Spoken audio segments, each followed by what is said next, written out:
Welcome back to Season 2 of Snubs and Dubs, where we're talking about the Snubs and Dubs of the 87th Academy Award for Best Picture. I'm your host, Kyle Tobias, and as always, I'm joined by my co-host, wouldn't you know it, is Jason Miller. Oh, hey, Wow. Welcome back.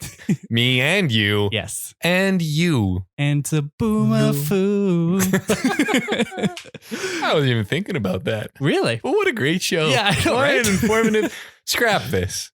We're now as a Boomafoo review podcast. It's a Boomer review? Yes. Nice. It's a Boomer review. Okay, that's hard to say, but That's I think a tough people one. could get Yeah, behind it. I'm putting that in the back pocket. All right, well, other than Taboomafood, did you watch anything else this week? A little bit. Yeah? Because Great Canadian Baking Show Season 5 has hit the Netflix airwaves. All right. And I'm into that. Nice. So I've only watched the first episode because me and another friend have an agreement about a schedule to watch so that we can generally keep pace with each other. Okay. And actually, if anything, I'm probably the slow link in that conversation. But I am on a hot streak. For the last 2 seasons, I have correctly chosen the winning baker Wow. from episode 1. Wow. So, in an attempt to three-peat, I have my pick in. And this was from the beginning of episode 1. So this not possibly a spoiler because no Okay. developments had happened yet. I chose Dugan. I may regret that. Something It about, is. but I know a Great Canadian Baking Show winner pedigree when I see Yeah, one. okay. 2 for 2 in the ring. Yeah. And Dugan gave me the vibe that he's going all the way. So that's my pick. Lock it in right now. All right. Dugan season 5 winner. The results are already out there because it was slow to get to Netflix. So okay. if a viewer didn't care about spoilers, they could listen to me say that, look it up, and immediately know if I am correct or not. But I have to wait. I got to make my way through. What did you watch, Kyle? Wow, did I ever do some watching as well? Because there was a lot of TV happening, as has been the common theme of the last few weeks. Stranger Things Season 4, Volume 2 came out. Ooh. My God. Yeah. Good stuff. Good stuff? I did enjoy it, yes. Is this the end? No, The there's end? one more. Oh, Yes. okay. So I can't ask for a season at a glance Mhm. review yet. No. No, 'Cause, I mean, I won't. no, yeah. It's not finished yet. You can't. Yeah, I mean, like, I think a lot of people were expecting more death, consequence, like It's not gonna impact. happen. No. But like, yeah, I don't think if you've been following the pattern so far Yeah. of the Stranger Things seasons, like I don't think they're ever gonna kill some of their darlings until like the last season. They love fake death Yeah. too. They like to tease it that it's maybe someone's dead and gone. Yeah. But no. So I wouldn't expect any big deaths Yeah, till maybe the very end. And even then, why at that point? What's who knows? Yeah, yeah. who knows? You gotta have spin-off potential eventually when they're all like old, and you could Mhm. do like an It Part 2 thing where they're all like Ooh. adults, but now Stranger Things. That's too true. Too. But like they did a lot of, you know how in movies and TV when people talk about the future Yeah. and they're like going on and on about it, and you just like you know something's amiss. Like, Oh, yeah, you clearly. you know that like, okay, if Yeah. they're talking about their future and everything, and they what they want, you got to They're think not- that they're not going to make it out. They're not getting it. Yeah, that's just trying to add an even more of a gut punch to their eventual Yeah. demise. But it was kind of a misdirect. There was some Hmm. characters that were talking about stuff like plans that they wanted to have, and they were still alive at the end of the season to potentially do that. So far. yeah, I did also watch the season 3 finale for The Boys. Oh, That was yesterday night, and phew, it's man. a good show. It's a good show. Probably one of their Yeah. best seasons, if not their best season. Dang. I think they Number didn't 3. necessarily stick the landing in the finale. Mm-hmm. I think there was like a season arc character motivations that just got thrown out the window when certain things happened. But for the most part, overall satisfying. Hey, that's wicked. Yeah. Yeah. I also thought they were going to kill off more characters than they ended up doing. Mm-hmm. And there was even misdirects with that too, where like people you thought died, literally you thought died on screen, but then they were fine. Just kill people. yeah. Kill people. Yeah. I Why don't are know. we so scared to murder on TV? Kill main characters. Have some fun with it. Cut loose. Yeah. But yeah, it's good. I recommend it. And the last sort of TV thing that I watched, I had mentioned before that Molly and I have been chipping away at Jujutsu Kaisen. Mhm. I had seen the movie before watching the show. Like a fool. We watched the show and I finished it last night, the first season. There's more to come, but it's a good show. Nice. I liked it more than I liked Demon Slayer, but less than I liked Attack on Titan. I mean, Attack on Titan's like a gold standard. So yeah, and I think I liked it a lot more because they spent more time in the fights. It's a cool show. Yeah, I'm excited for more. Unlike Demon Slayer, which I'm like begrudgingly gonna watch, but like you're excited for less. Yeah, yeah. Please remove some from having been watched. The last thing I did watch, other than TV, was one movie, and last night I saw Thor: Love and Thunder. I'm hearing that the reviews are all mixed up. There's people from all spectrums reporting in. What's the Kyle view? This was one of the first movies where I actually sat back and was like, is Marvel like struggling right now? Like it was pretty mid. Like it wasn't. Yeah, it was pretty average. Like one of the YouTubers I watch in their review, Dan Merle, he mentioned that people were worried about superhero fatigue and like the feeling of like going to a movie all the time and it's a superhero. But like this is what superhero fatigue feels like on a filmmaking side. Yeah, where it feels like it's just content at this point. Yeah, like they're just pushing them out quickly. And I think this one, especially with some of the emotional stakes of the story, should have had more time to cook a little bit because there's parts of it that are really fun and there's parts of it that should have been really emotional. But I ended up not really feeling a lot because of the way that sometimes a joke would undercut what the emotion of the scene was, or just like the dialogue didn't seem that great, which is strange for Taika because Taika's usually pretty strong. He normally hits. Yeah. And it was especially strange for me that Korg, which was a character that, you know, he plays and obviously he writes for, was not funny. I did not find it funny at all. Dang. And it was pretty much every time he was on screen, he was making some like quip that just didn't fit the scene or just was not funny. So overall, I came out mostly positive. It did give me, you know, a pretty decent enough feel and like exciting times, whatever. But I do recognize a lot of the problems. And I think they need to slow down. Like as much as I love, you know, getting all these new characters and seeing all these characters all the time, the fact that we've had so many movies and TV shows in the last 365 days and they're this quality. Oh, one thing I did talk about was that the episode of Miss Marvel that came out on Thursday or on Wednesday, I did not like. In fact, I really despised. It was just like not good. I was like, I stayed up for it too, and on like the 1 a.m. drop, and I was like laying in bed looking at it like, what the fuck is even happening? Why are we here? And the first two episodes were so strong. So anyways, back to Thor. And so I don't think that helped that it was a bad episode and then this like kind of mediocre movie. Yeah. But yeah, I don't know. I think they just need to pump the brakes a little bit. Give it some room. Yeah. You don't have to pump out 3 of these a year. Yeah. Or 4 or 5. There's a lot that come out every year. Oh, yes. Yeah. Especially now. Like another part of it is that because earlier Marvel movies had more space between them, there was a lesser extent of criticism given to them because the overall quality is still positive. It's still good. But when you're comparing them so frequently, you're starting to notice that their regular formula is not that amazing anymore. Yeah. So, which is, you know, that's coming from me right now in the standings. There's Captain America and Guardians of the Galaxy, you know, up there in my top 5, which, you know, is obviously some people a wrong choice because they're Marvel movies, maybe not the best picks, but like that's how I felt about them then. And I still really love those movies. But now I don't know. Yeah. I got burnt out of these so long ago. Yeah. I was like, I stopped caring. I didn't stop fully caring, but I would have lived without watching it back before Endgame. Yeah. Like after Infinity War, I was kind of done with them. And then I watched Infinity or Endgame to round it out, but I skipped some of them. And I don't know if I'm going to watch Thor because as much as it is kind of fun to watch a movie and then shit on it because it's Marvel, and that is fun. Don't get me wrong. Right. I enjoy that tremendously.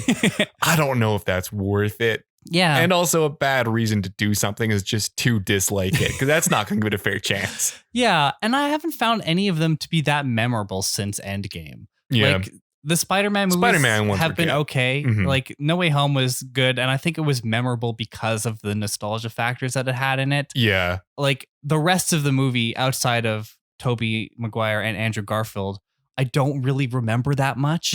And like I was talking to Molly about it on our way home because she went with me to Thor. I was kind of going on a rant, to be honest, about Phase 4 and Marvel post Endgame. And like I mentioned Black Widow, Shang-Chi, Eternals, and she was like, I forgot those even came out. I never bothered. Yeah. They didn't seem like things I would care to go watch. Yeah. And I think that's kind of how a lot of people are going to start to feel. Yeah. If they keep on this path of just pumping them out nonstop and then expecting people to show up with the quality the same that it is. Yeah. So, yeah. And also expecting audiences to have watched everything, because Yes. I've missed a lot. And I feel like unless it's something that is so removed from the main storyline told from everything else, Yeah. or it is only based on the main movie line. Like I never watched WandaVision. And then because of that, I didn't watch some Doctor Strange. And then because of that, I haven't watched other stuff. And now I'm just way out of it. And I don't care to invest 30 hours to get back in. And I think that's going to happen to a lot of people because Miss Marvel's happening right now. The Marvels comes out next year, which is a Captain Marvel sequel that's supposed to feature Monica Rambeau from WandaVision and Miss Marvel from obviously Miss Marvel. Mhm. Two characters from TV shows that have never appeared in a movie before. Yeah. And so if people don't know anything about the TV shows or don't spend, it's not 6 hours, but this, the close to 6 hours of time to watch these TV shows, are they going to be caught up? Are they going to get the same enjoyment out of it as people that want to be committed? I don't know. We'll see. Yeah. But I don't know if they'll make a change until people stop paying for it, or people stop going. Oh, it's all about bottom line. They need to bleed money on one before they actually care about changing something. Definitely. But anyways, Marvel Rant over. The only other movie we both watched this week was the one we're talking about in this episode. Of course, season 2 of Snubs and Dubs is covering the films from the year 2014. And for episode 23, we are talking about How to Train Your Dragon 2. Had you seen it before? I have seen it before. Yes. I've seen all in theaters, and I don't think I watched 2 since I saw it in theaters. Yeah. But I did sit my little butt down in a theater and watch this with a big thing of popcorn and had a fun time. Kyle, have you seen this before? Yes. Yeah, I know you've seen it before. Of course. And I love this series. I didn't mention it in what I watched this week, but I also rewatched the first one to lead up to that, which might have been a mistake. We'll get to that in a bit. But you didn't rewatch the first one? I didn't rewatch it, and I don't think that was a mistake. Okay. Have you rewatched 2 before? Yes, I have. I think I definitely rewatched it before 3 came out, which was in 2018. Ooh, that sounds right. 4 I'm years pretty sure. between each one. Yeah. I don't think I've seen this one quite to the extent that I watched the first one. Yeah. But yeah, I've seen it a few times, and I've only seen the third one once. So might have to revisit that one. Yeah. Well, let's get into it. If you're interested in How to Train Your Dragon 2, I've included the links to the physical media related to it in the show notes. If you buy through that link, it'll help out our show. Or if you have any other Amazon shopping to do, follow the general link to help out our show in the process. A reminder that this is going to be a spoiler-filled conversation, so if you haven't seen this movie yet and you want to, go ahead and do so. I've also included time codes in the show notes so you can skip around to your heart's desire. But without further ado, let's get into it. How to Train Your Dragon 2 is an American computer animated action fantasy film directed by Dean DeBlois, I believe is the pronunciation. Also written by Dean DeBlois and is based on the How to Train Your Dragon book series. I didn't actually know that until I looked it up. Yeah, I don't think I've ever seen the books before. No, me neither. It's not a movie or TV show, so. Yeah, read? What are we, nerds? Grow up. This is starring Jay Baruchel as Hiccup, Cate Blanchett as Valka, Gerard Butler as Stoke the Vast, Craig Ferguson as Gobber, and America Ferrera as Astrid. This has a runtime of 102 minutes and was released on June 13th, 2014.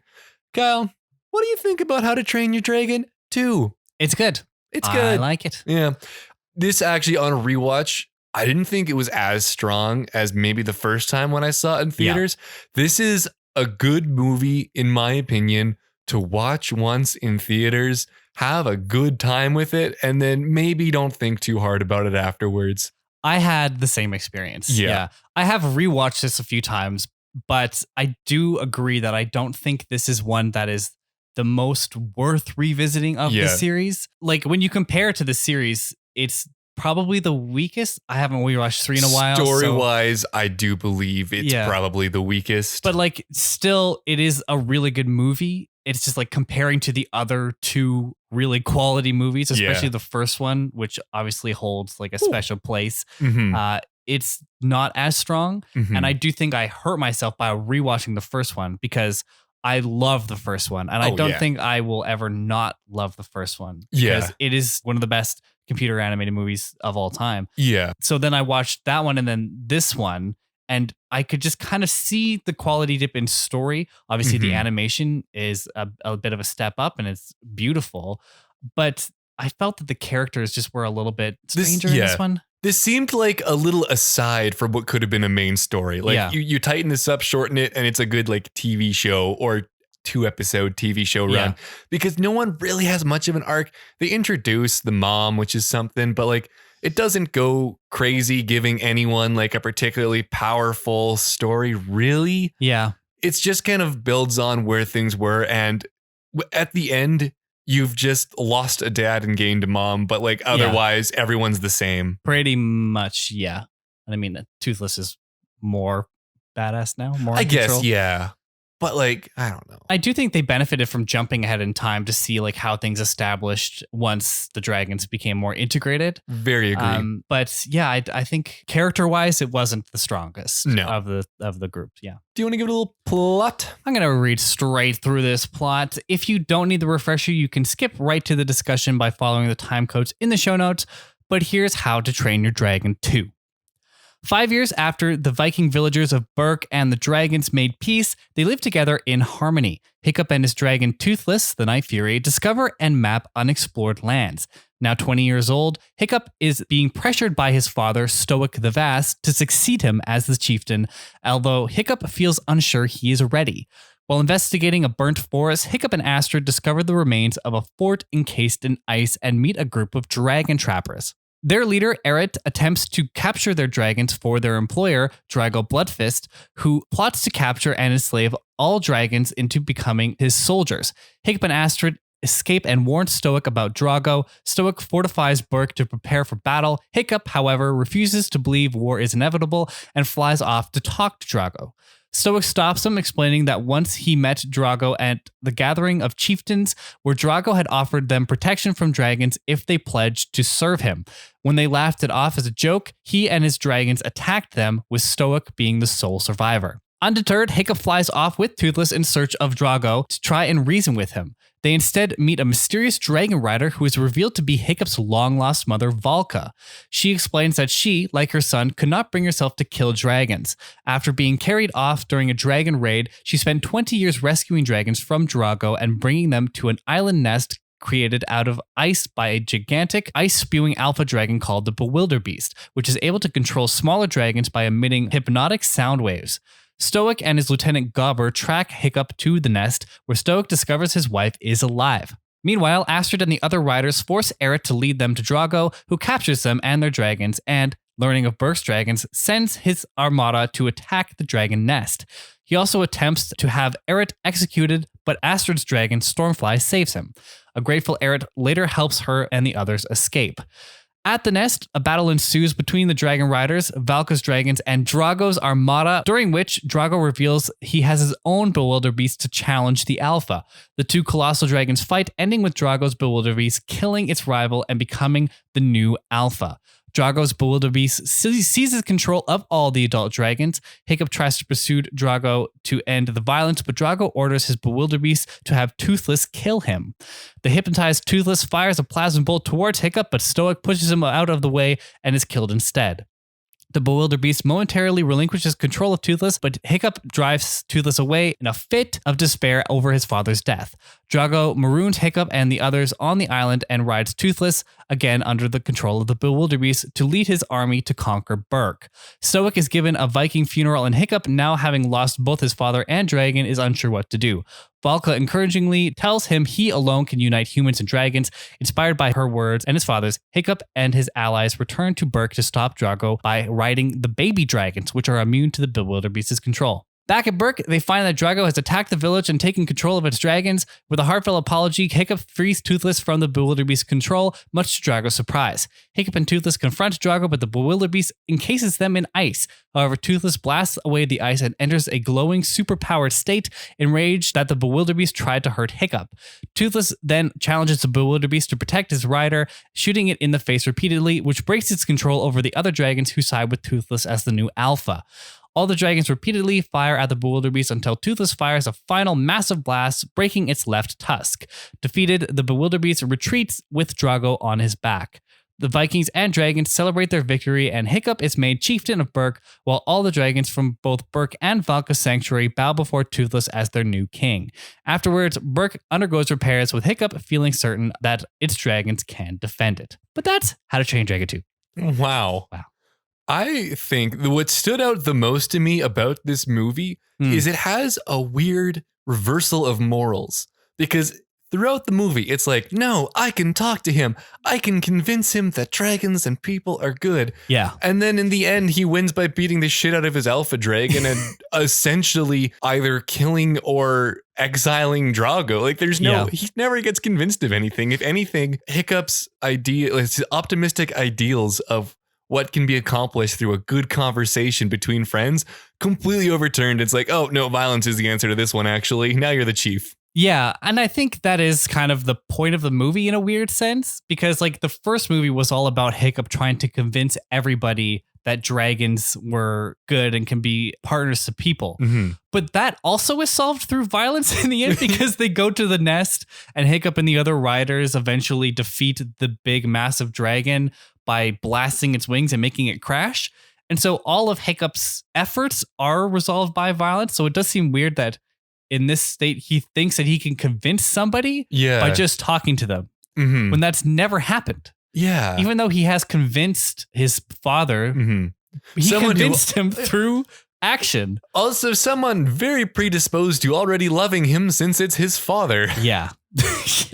Yeah. That just seemed like a weird arc to give it, where again, everything actually gets resolved through violence. The way to overcome this great power was to make Toothless go Super Saiyan. Yeah. It's like they give him a Glock and he wins. Like, it's not really a powerful message about love and everything.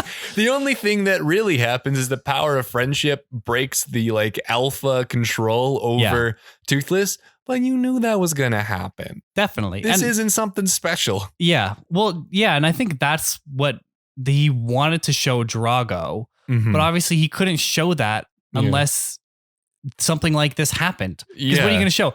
Toothless is my best friend. Oh, great. He's dancing around. We're best friends. See, like that's great. No, he's not going to believe you because he controls his dragons his way and you control your dragons your way. It's just weird that Hiccup wouldn't listen to Stoic, but I guess he's stubborn. Yeah, he is. Yeah. But I will say the animation is a huge step forward. And even though it's not the most amazing thing, I was still very pleasantly surprised by how well it stood up when watching it. Definitely.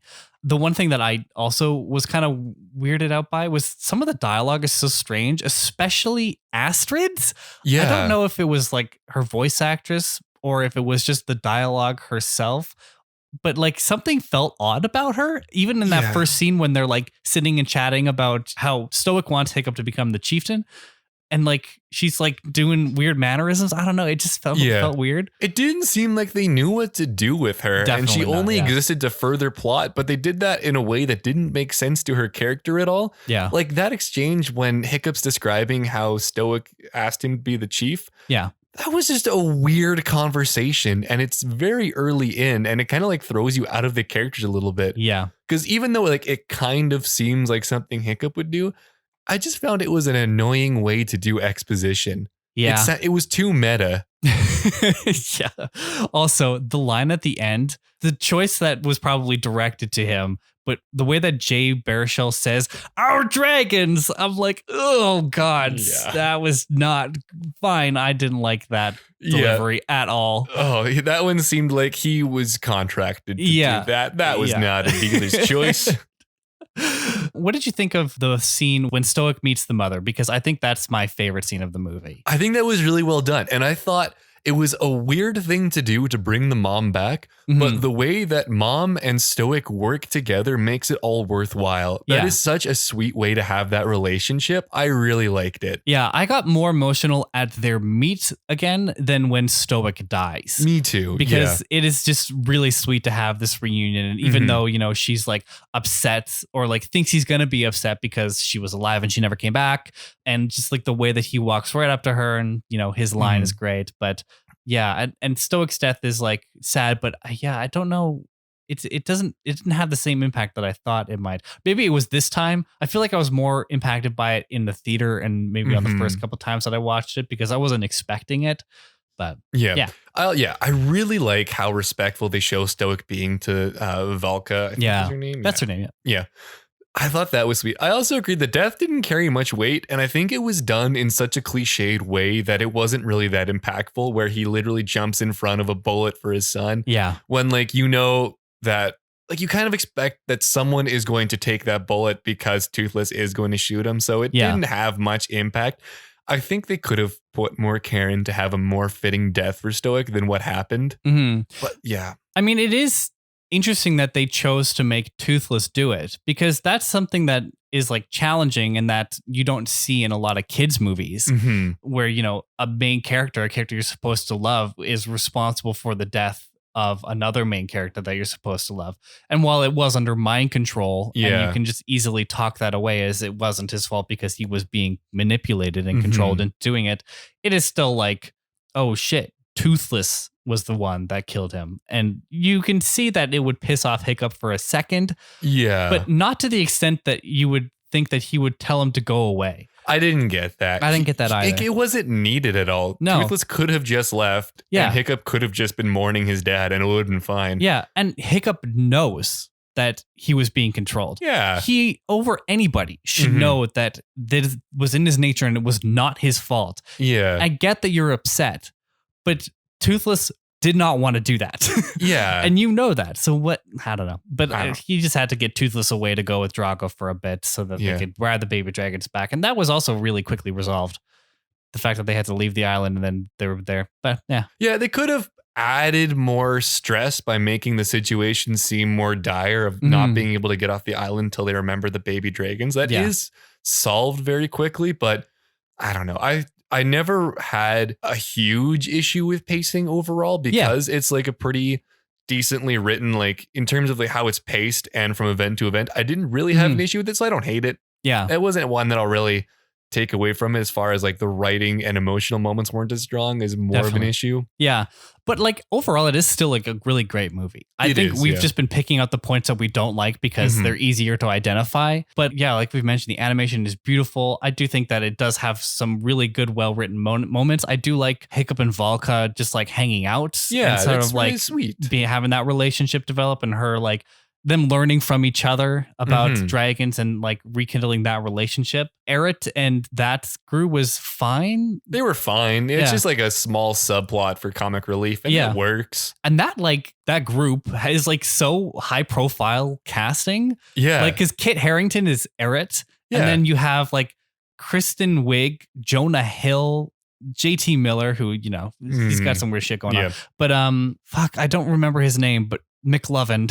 Oh yeah, I don't remember either. He's the one guy. But anyways, yeah, it's so, and they are all really good voice actors, and even Jay Baruchel does like a mostly good job as Hiccup. Yeah, I think he's got a very recognizable voice, and so I think that works for Hiccup. It's just some of the delivery, I think direction was just like a little kid focused. It comes off very strong that the writing and the direction is more at blame for any issues with the characters than the voice acting, because it is a voice acting clinic. Yeah. It is very good. Oh yeah, definitely. It's also like really well shot in a sense. Like I'm saying, like I'm putting air quotes here, but shot. Just like the way they compose the frames for the animations. Like there's one of Stoic walking through the village early on, and just like the lighting on his like fur coat and him walking into there, it's just like, it's beautiful. But I understand why it looks so good, because they consulted Roger Deakins for interesting, like director of photography stuff, which is like, yeah, I mean, he's obviously amazing, but I think that shined through a little bit in the animation. Yeah. I think you can tell that the people around this movie really care. Yeah. Because there is a lot of effort put in, and like the score is enjoyable. Oh, yeah. It wasn't as standout to me as the first one was, but it absolutely does its job in that movie. And you feel the way you're supposed to. And it just has a really good universe that is held up by everything else around the story going on. Definitely. And you mentioned the score, but that's one thing that I did want to touch on too, because that first score is kind of becoming an all-timer. Like people Yeah. will, like, I hear that song on TikTok or Instagram all the time, like the test flight one. It's huge now. It's like an iconic score. Mhm. And I think this one tried to reiterate it in a sense, and they added like vocals to parts of it. And for the most part, it works because the themes themselves are really good. I just don't think it is as strong when you're comparing, which is like hard to compare. It's a tough comparison in almost every aspect to the first one. That's where I think this film lost me a little bit, and it's all in the comparison because it's just like not as strong overall, but it's still good. It's still good. I am glad I didn't watch 1 before watching 2. Because like I remember 1 enough that I didn't even feel the need to watch it again, because I've probably seen that a couple times. But it's just such a strong movie that it sticks with you. Yeah. So like I was ready to go just right into 2. And I am so glad because the story was kind of weak. And remembering the vapors of 1, I think helped tie 2 in better than if it was a right back to back. Definitely. But anyways, do you want to get into reviews? Yeah, let's get into some reviews. Kyle, what do you think the critics and audiences of Rotten Tomatoes have to say? Oh, I think it's going to be mid to high 80s for critics and probably like the same for audiences. Yeah. Higher. Oh, really? By a little bit. Critics 91. Okay. Wow. Audiences 89. So you'll give you that one. You can take audiences. Thank you. Critics, they took a step forward. IMDb has this at a 7.8 and Metacritic 77. That's pretty good. Yeah. Yeah. You want to hear some high numbers though. Oh. This movie has a box office of $615 million. On a budget of $145 million. That's pretty good. Very good return. Big budget. It's nice seeing an animated movie get that kind of budget because it shows in some parts. Yeah. And it finished number 12 at the box office. Pretty strong. As a sequel too. But what are our scores? Kyle, I'm going to kick it off with you and your enjoyment. I hit this with a 3.5. Excellent. I'm giving this a 3. The story wasn't quite there. It didn't quite grip, but so much good still exists in here. Totally. What's your craft? I gave this a 4. Excellent. I like that as well. Again, you can tell that the people making this movie care about this movie and it shows. So I'm also slapping down a 4 for the same reasons. Execution. I gave this a 3. I think some of the writing does suffer in this one, and I'd probably give it a half-point dock because of that last line delivery. Oh my God. Yeah, I'm right there with you. This is a 3 for the exact same reasons. Wow. And Kyle, finally, what is your rewatchability? Well, I think if you're going to rewatch any of the series, it's probably 1. Yeah. I think 2 is not the most rewatchable. I gave it a 3. I think the first one is probably a 4.5 or a 5. And I should have watched the third one again. But yeah, for this one, it's a 3. I'm giving this one a 2. Yeah. 1 is so strong. And 2 impacts the universe. Overall, it doesn't feel very heavy in the storyline. If I were to do a How to Train Your Dragon overall rewatch, I'd probably just do 1. Wow. I would probably stop there because 1 is the high note. You wouldn't throw in like the 10 to 12 DreamWorks spin-off TV shows that they have? I don't know about any of those. They have like Netflix shows too. I didn't even know that. All the cast return. Oh, well, I don't know if all the cast return, but definitely Jay Baruchel and America. What's her name? America Ferrara? Sure, yeah. Yeah, I think they're like all that. But wow.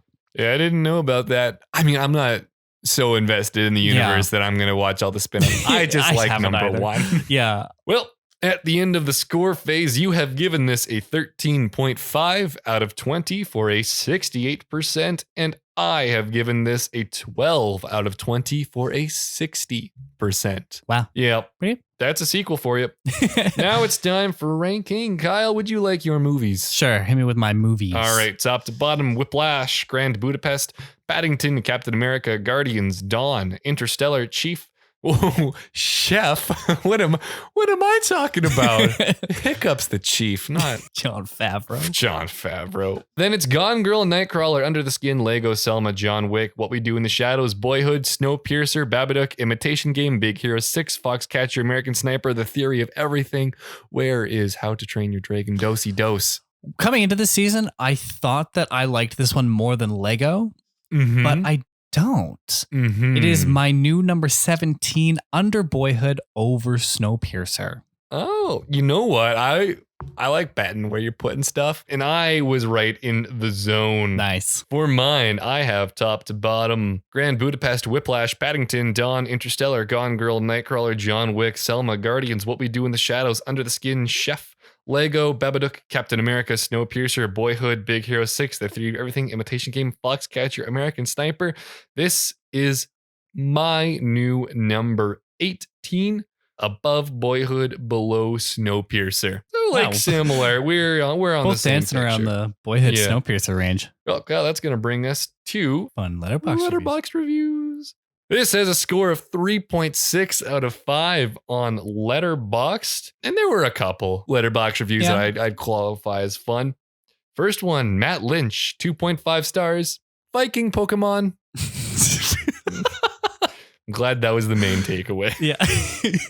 I feel like this movie and Pokemon have the same sort of like fan base niche. They do. I mean, very similar vibes. Yeah. I always played Pokemon for fun, wacky creatures. That's why I never finished them, because you run out of fun, wacky creatures, and then you got to grind for like 20 hours to beat the Elite Four, and I just don't care.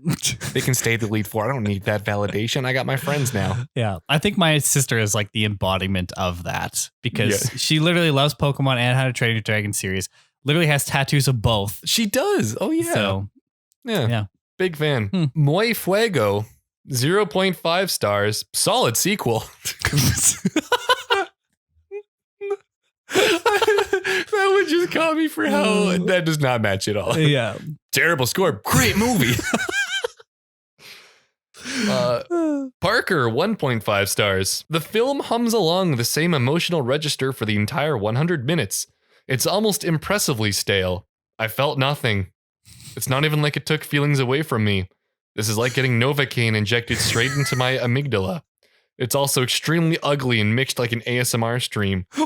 Why did they make the twin girls so horny? I hated this movie. They made everybody in that squad horny. I know, everyone was way too horny. It was bad. I mean, they're at that age where they're probably... I think it's kind of fitting. 20s. Yeah. And I think it stays above board. Yeah. Yeah. It's just, really flexing on the how they make muscles look in the animation. They were some good looking muscles on Eretz and Eretz. Yeah. And lastly, Alonzo, 2 stars. How to shart your farting.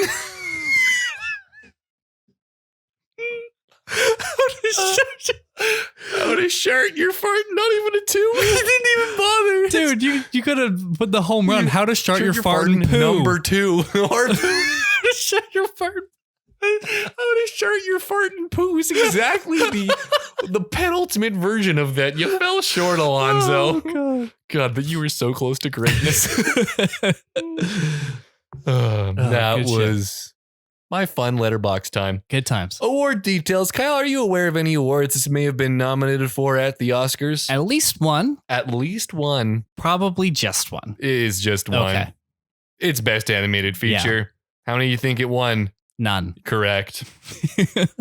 Other notable awards. This was nominated for the BAFTA for Children's Feature Film. Right. And this won Best Animated Feature Film like 2 times out of the many, many, many times it was nominated. Yeah. It has some wins, a lot of nominations. Yeah.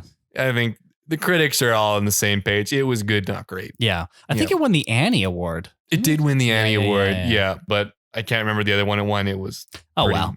Yeah. Yeah. I think I remember going into this year and firstly being shocked that Lego wasn't nominated. Again, that's weird. Yeah. But then I think when I was reviewing the actual movies that were nominated, I was like, okay, well, if I have to pick one, it's probably this one. Yeah. But I don't know how I feel about that anymore. I feel like maybe when we get to a recap of what should have been nominated, I don't know if I leave this one in. Who's to say? We'll see where that goes. Who knows? Okay. Interesting facts, though. Are you ready for some of this? All right. Dean DeBlois asked Cate Blanchett to play the role of Valka during the 2011 awards season where How to Train Your Dragon was being campaigned for Academy Award recognition.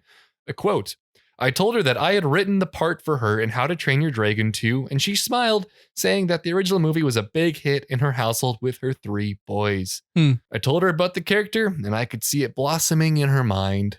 That's nice. That's sweet. Kind of sweet. That's a little wholesome stuff. Mm-hmm. She does a really great vocal performance. I think she really fits Valka. Oh, it was written for her. Yeah. It was a very good role for her.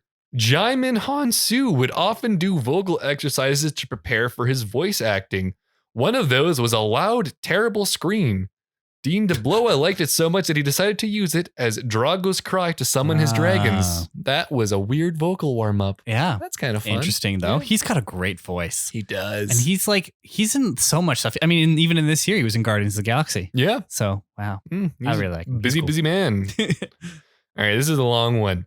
This is the first DreamWorks animation film to use its new animation and lighting software through the entire production. Wow. Programs named Primo and Torch will allow much more subtlety in facial animation, the sense of fat jiggle, loose skin, the sensation of skin moving over muscle instead of masses moving together. DeBlois said, I think the film looks a lot better than the first. In addition, our film is the first to showcase a whole new generation of software that has been developed at DreamWorks called Apollo. In past versions, if you wanted to do something as simple as arch an eyebrow, you would have to select the eyebrow from a menu and input what degree of arch you would want, enter the numerical amount, and wait for that to render. Oh, no. Jesus. Whereas the new system allows them to work in a much more intuitive way using a stylus and touch-sensitive monitor to grab and manipulate the characters, which now render in real time. It allows animators to go back to working with their hands. Wow. Do you think they wrote in the Eret, son of Eret, being handsome and muscular bit just so that they could really show off the muscles and fat moving on the skin? That's such a specific thing to point out of muscle and skin moving independently when they had like a slow-mo zoom in of that very thing happening. They were stunting on the crowd with that. And I do agree that it is a big step up from the first one because like the first one, even being from 2010, which is 13 years ago, almost. It's 2022. It's 12 years ago almost. But I mean, they're in production before it was released. I think 13's fine. Yeah. And so like, obviously it's going to be dated a little bit, but I didn't expect it to be as dated as it was when I watched it again. Do you mean it didn't age as well as you thought? I think the first one still looks nice, but there are some facial things and some movement that I think when you compare it to Pixar movies from that era is not as strong, but then you compare that to this movie and it's a huge step up. So Oh, you mean for the first one? The first How to Train Your Dragon. Yeah, I agree. Yeah. I mean, I think like at the time too, it was just so blow your socks off level animation that now looking back, it's not as good. Well, yeah. I mean, have you watched Toy Story in the last few years? Like the original Toy Story? No, but I've seen pictures. Oh my God. Their lips are like moving into each other and like, oh my goodness, it's something. But that's the issue with trying to make the most realistic looking thing ever is like in 5 years, it looks like crap. Yeah. I got one more fact here. I don't know how interesting it is. So it's just it's a medium interesting fact. The song Into a Fantasy, which is heard during the end credits, was written and performed by Alexander Rybak, who also provides the voice for Hiccup in the Norwegian version. Oh, cool. That's something. Wow. That's sweet. He gets a song and he's a voice actor in Norway. Wow. Yeah. Did you know that the Ukrainian president does the voice for Paddington in Ukrainian? Yes, I remember hearing about that. I don't think we mentioned that in the Paddington episode, but no, I don't think we did. But now we did in the How to Train Your Dragon 2 episode. It all comes together.